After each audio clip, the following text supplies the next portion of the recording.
আসসালামু আলাইকুম বন্ধুরা, সিভিল এক্সপার্ট আলম বলছি। আপনারা দেখতেই পাচ্ছেন, এটা হলো একটি ফ্লোরের ফাটল। ফ্লোরের ফাটল মূলত 3 কারণে হতে পারে।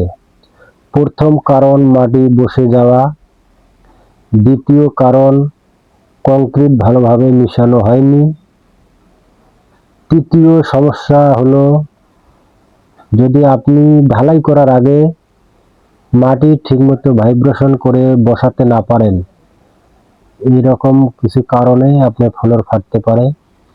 ছোট চিকন ফাটল হলে আপনি সিমেন্ট দিয়ে ভরাট করতে পারেন।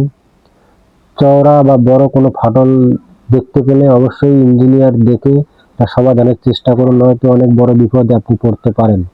আপনাদের কারো এরকম ফাটল বাসা বাড়িতে ফ্লোরে যদি থাকে অবশ্যই কমেন্ট করে জানাবেন। ধন্যবাদ সবাইকে।